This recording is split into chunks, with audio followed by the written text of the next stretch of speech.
Narsusis alavo kareivėlis. Gyveno kartą 25 alavo kareivėliai. Visi jie atrodė kaip vienas, nes buvo išlieti iš seno alavo šaukšto. Jie išdidžiai strypsojo užsimetę ant pečių šautuvėlius, apvilkti mėlynai raudonomis uniformomis. Alavo kareivėliai. Tokie buvo pirmi jų išgirsti žodžiai. Taip šūktelėjo mažas berniukas, atidaręs dėžutę ir net suplojęs rankomis. Tai buvo jo gimtadienio dovana. Kareivėliai atrodė panašus vienas į kitą kaip dvyniai, tik vienas šiek tiek skyrėsi nuo kitų. Turėjo vieną koją. Taip atsitiko, kad jį liejo paskutinį ir nebepakako alavo. Vis dėlto jis taip tvirtai stovėjo ant vienos kojos, kaip kiti ant dviejų. Ir būtent jis vienintelis išgarsėjo. Ant stalo buvo daug kitokių žaislų, bet labiausiai akį traukė puiki popierinė pilis.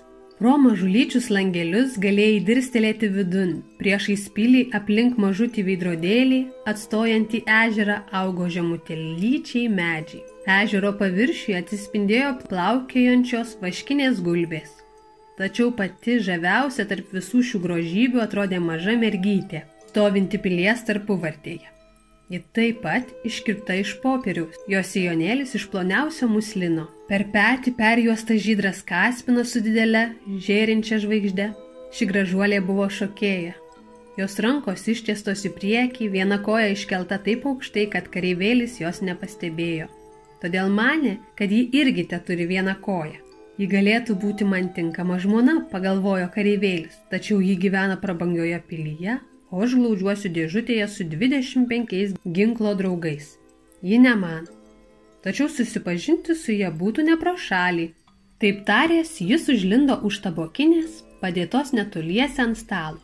Iš čia galėjo geriau stebėti žavėją šokėją, taip elegantiškai stovinčią ant vienos kojos. Vakare visi kareivėliai buvo sudėti į dėžutę. Namai nurimo, žmonės sugulė. Tada žaislai pradėjo žaisti. Jie žaidė karą, vaizdavo, kad eina vieni pas kitus į svečius, paskui iškėlė balių. Alavo kareivėliai irgi ėmė krepždėti savo dėžutėje. Jie taip pat norėjo pažaisti, bet negalėjo pakelti dangtelio. Riešutų spaustukas striksėjo į visas puses, kreidutė sukosi aplink rašomąją lentelę. Kilo toks triukšmas, kad net atsibudo kanarėlė ir ėmė čiulbėti eilėmis. Tik alavo kareivėlis ir mažoji šokėja nejudėjo. Jis stovėjo pasistiebusi, ištiesusi abi rankas, jis tvirtai ant vienos kojos, nė akimirkos netitraukdamas nuo jos akių.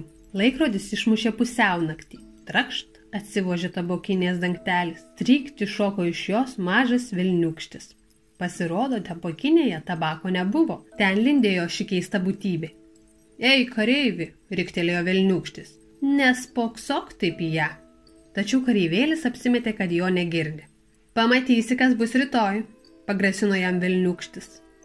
Kitą rytą atsikėlę vaikai pastatė kareivėlį ant palangės.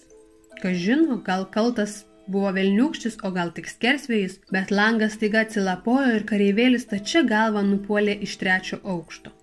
Tai buvo siaubingas kritimas. Jo koja liko striksoti į viršų, durtuvas įsmigo tarp grindinio akmenų. Tarnaitė ir mažas berniukas nedelsdami nubrazdėjo laiptais žemyn jo ieškoti, bet veltui. O kad kareivėlis būtų galėjęs sušukti aš čia, jį tada būtų iš karto radę. Tačiau jis buvo uniformuotas karys, todėl rėkti jam atrodė netinkama. Netrukus prapliupo lietus. Kai nustojo lyti, pasirodė 2 vaikėzai. Žiūrėk, tarė vienas iš jų, alavo kareivėlis, tuo mes jį paplukdysime. Jie išlankstė iš laikraščio laivelį, įstatė jį kareivėlį ir paleido plaukti nutekamuoju grioviu. Patys pasileido bėgti greta ir plojo rankomis. Jergutėliui, kokios po lietaus pakilo bangos griovyje. Jos blaškė laivelį, sukiojo taip smarkiai, kad kareivėlis vos laikėsi ant kojos. Tačiau jis vis tiek išliko narsus ir nemažiausias raumenėlis nevirptelėjo jo veide. Jis ryžtingai žvelgė į priekį ir tvirtai spaudė savo ginklą. Staiga laivelis smuko į ilgą tunelį po tiltu. Pasidarė tamsu kaip dėžutėje. Kada baigsis tas tunelis, galvojo kareivėlis. Tai bus to velniūkščio darbas. O kad šalia manęs laivelyje būtų mažoji šokėja, tada galėtų būti ir 2 tamsiau. Tuo metu pasirodė didelė žiurkė, ji čia gyveno. Ar turi pasą? Užsipuolė į kareivėlį. Nagi parodyk. Tačiau kareivėlis tylėjo ir dar tvirčiau spaudė savo ginklą. Žiurkė pliumtelėjo į srovę laiveliui pavimui, o kaip jį griežė dantimis, kaip cypavo išvydusi mažiausią skiedrelę ar šiaudą, o šįsyk net springo iš pykčio. Laikykite jį, laikykite, jis nesumokėjo muito, jis neparodė paso. Srovė vis stiprėjo ir stiprėjo. Kareivėlis jau galėjo išvelgti tunelio gale saulės šviesą, bet ten sklido kažkoks baisus ūžesys, nuo kurio net didžiausiam narsuoliui plaukai ant galvos pasišiauštų. Tolumoje tunelio gale nutekamasis griovys šniokšdamas krito į didelį kanalą. Mažam kareivėliui tai buvo taip pat pavojinga, kaip būtų mums, jeigu plauktume prie didelio krioklio. Laivelis nebegalėjo sustoti, jis apsisuko kelis kartus ir ėmė tižti. Per kraštus plūstelėjo vanduo. Kareivėlis stovėjo paniręs iki kaklo, netrukus vanduo jį visiškai užliejo, bet narsuolis tuo metu tegalvojo apie gražiausią šokėją, kurios daugiau niekada nebeišvys. Jo ausyse skambėjo dainos žodžiai: pirmyn narsusis kareivėlį, nepaisyki mirties. Popierius visai sutižo, kareivėlis ėmė grimsti, bet tuo metu jį prarijo didelė žuvis, kaip tamsu jos pilve, daug tamsiau negu tunelyje po tiltu. Tačiau kareivėlis liko ramus ir net gulėdamas nepaleido savo šautuvų. Iš pradžių žuvis blaškėsi į visas puses, bet netrukus nurimo. Staiga jos pilve tarsi žaibas žybtelėjo. Ta šviesa vis ryškėjo ir kažkas sušuko: alavo kareivėlis! Pasirodo, žvejys šitą žuvį sugavo, nunešė į turgų ir pardavė.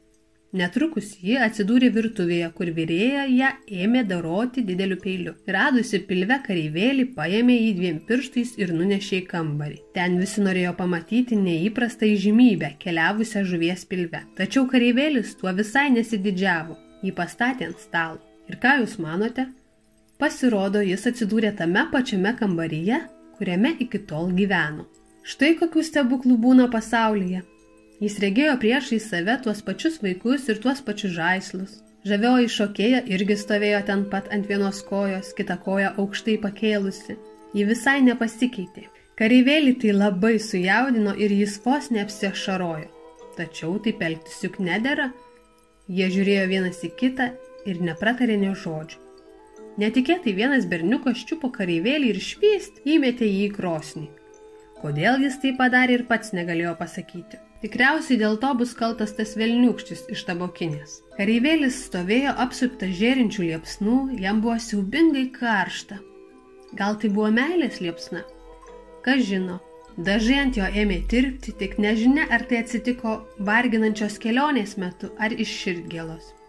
Jis žiūrėjo į mažąją šokėją, o jis žvelgė į jį. Jis jautė, kaip tirpsta, bet liko toks patvirtas ir narsiai spaudė šautuvą. Staiga atsidarė durys, vėjas pačiupo šokėją ir įsukęs sviedė į krosnį šalia kareivėlio. Ji plikstelėjo ryškia liepsna ir po akimirkos nieko nebeliko. Iš kareivėlio tuo metu irgi teliko mažas alavo gabalėlis. Kitą rytą tarnaitė, valydama pelenus iš krosnies, rado mažą alavo gabalėlį, panašų į mažą širdelę. O iš šokėjos rado tik mažą žėrinčią žvaigždės nuotrupą, dabar jau juoda kaip anglis.